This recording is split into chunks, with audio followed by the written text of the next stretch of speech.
Hello and welcome to personal finance bulletin money time. मैं हूं आपके साथ सत्यम सिंह। इस शो में हम बात करते हैं आपकी जेब और जिंदगी से जुड़ी पर्सनल फाइनेंस, बिजनेस, शेयर बाजार और पॉलिसी से जुड़ी तमाम बड़ी खबरों की।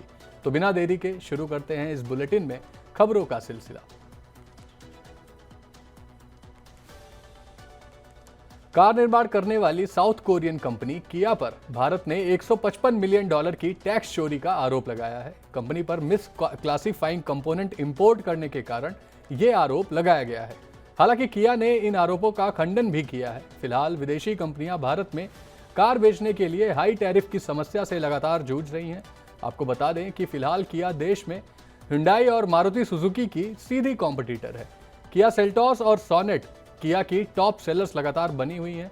अब देखना यह होगा कि इस आरोप के बाद भारत सरकार कंपनी पर क्या एक्शन लेती है। सहारा इंडिया में जिन लोगों का पैसा फंसा है उन लोगों के लिए खुशखबरी है।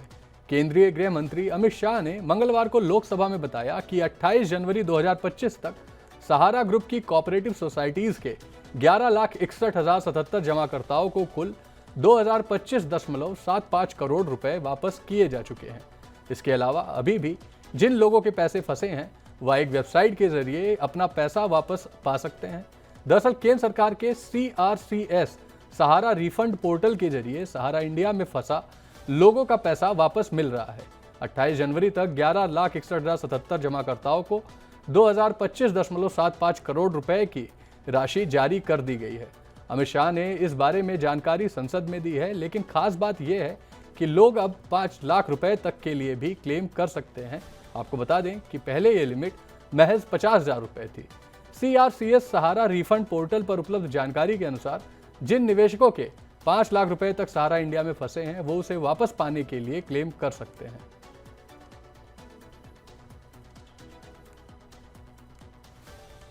जब भी दुनिया में मंदी की आहट होती है तो दुनिया भर के केंद्रीय बैंक सोने की खरीदारी बढ़ा देते हैं। कुछ ऐसा ही देश के केंद्रीय बैंक भारतीय रिजर्व बैंक ने भी किया। दरअसल RBI ने नवंबर 2024 में 8 टन सोना खरीद कर नया रिकॉर्ड बनाया।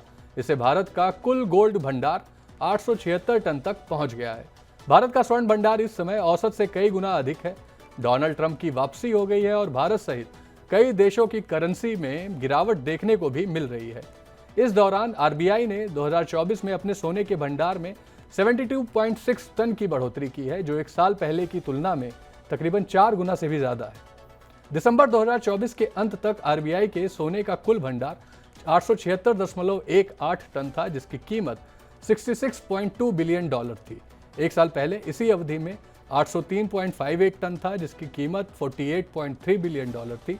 इसका मतलब है कि कुल वर्ष 2024 में 72.6 टन सोने की खरीदारी हुई है।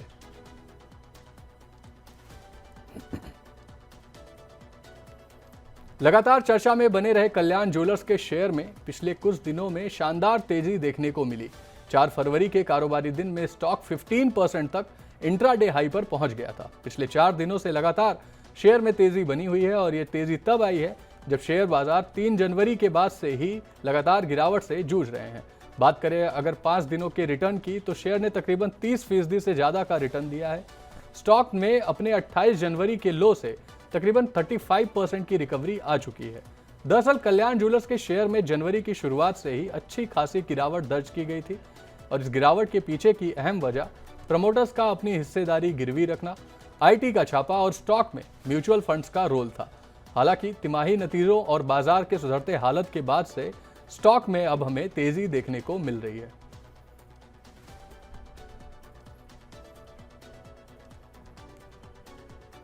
मोदी सरकार ने बजट में मिडिल क्लास को इनकम टैक्स के मोर्चे पर बड़ी राहत दी। बजट में नौकरी पेशा के लिए 12.75 लाख और बाकी टैक्स पेयर्स के लिए 12 लाख रुपए तक की आय पर टैक्स फ्री करने का ऐलान कर दिया गया। लेकिन इसी बजट में न्यू इनकम टैक्स बिल लाने का भी ऐलान कर दिया गया था। अब लोगों के मन में कई तरह के सवाल उठ रहे हैं कि न्यू इनकम टैक्स बिल में कहीं सरकार किसी तरह का अतिरिक्त टैक्स तो नहीं लगाएगी। लेकिन इस पूरे मामले पर फिनांस सेक्रेटरी तुहिन कांत पांडे का बयान आया है। उन्होंने कहा है कि बजट सत्र में संसद में पेश किए जाने वाले नए इनकम टैक्स बिल में कोई भी नया टैक्स शामिल नहीं होगा। इसके अलावा जब उनसे ये पूछा गया कि क्या नए इनकम टैक्स बिल में टैक्स दरों में बदलाव होगा तो उनका जवाब था कि टैक्स दरों में भी कोई बदलाव नहीं होगा, क्योंकि यह टैक्स पॉलिसी का विशेषाधिकार है। मनी कंट्रोल को दिए इंटरव्यू में उन्होंने स्पष्ट किया कि नया डायरेक्ट टैक्स कोड बिल पूरी तरह से नया बिल है। इसे आयकर अधिनियम की सबसे खास बात ये होगी कि नया कानून छोटा और सरल होगा, उसे समझने में आसानी होगी। पुराने पढ़ चुके प्रावधानों को हटाया जाएगा। चीजों को एक जगह लाकर समेटने की कोशिश नए बिल में की गई है। हालांकि इससे कानूनी विवाद जरूर कम होते हुए दिखाई देंगे। उतार चढ़ाव भरे कारोबार में आज भारतीय शेयर बाजार में गिरावट दर्ज की गई। भारतीय रिजर्व बैंक की मॉनेटरी पॉलिसी मीटिंग और ट्रेड वॉर को लेकर चिंता के बीच निवेशकों ने आज के दिन में सतर्क रुख अपनाया। सेंसेक्स 312 अंक यानी कि 0.4% की गिरावट के साथ 78,271 यानी कि 78,271 अंक पर बंद हुआ। कारोबार के दौरान एक समय या 367 अंक तक नीचे आ गया था। वहीं निफ्टी भी 42 अंक यानी कि 0.18% की गिरावट के साथ 23,669 पर बंद हुआ। मंगलवार की तेजी के बाद मुनाफा वसूली और रुपए के अब तक के सबसे निचले स्तर पर आने से भी निवेशकों की धारणा थोड़ी सी प्रभावित हुई। सेंसेक्स मंगलवार को 1397 अंक चढ़ा था और निफ्टी 378 अंक चढ़कर अपने एक महीने के उच्चतम स्तर पर बंद हुआ था। आज के दिन के नुकसान में रहने वाले शेयरों में एशियन पेंट 3% से अधिक नीचे गिर गया। इसके अलावा टाइटन, नेस्ले, हिंदुस्तान यूनिलीवर, भारतीय state bank, Larsen and Toubro, ITC, Zomato और बजाज फिनसर्व के शेयर प्रमुख रूप से नुकसान में रहे। वहीं दूसरी तरफ फायदे में रहने वाले शेयरों में Adani ports, IndusInd bank, Tata Motors और एचडीएफसी बैंक शामिल हैं।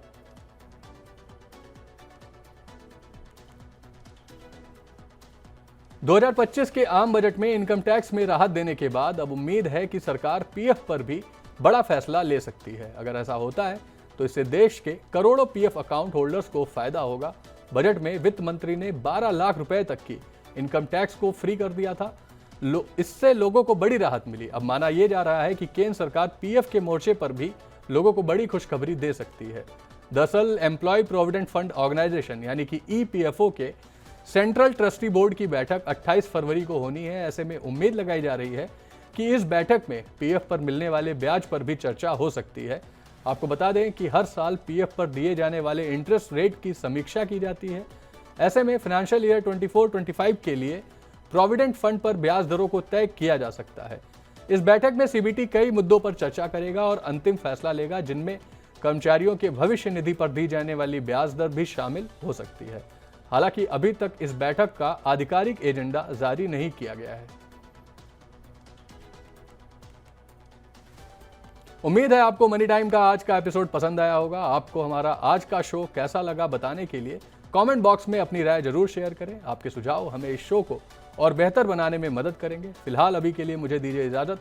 हम आपसे फिर कल इसी टाइम मिलेंगे आपकी जेब और पॉलिसी से जुड़ी अहम खबरें लेकर। इसके अलावा बिजनेस जगत की बड़ी खबरों के लिए देखते रहें मनी 9।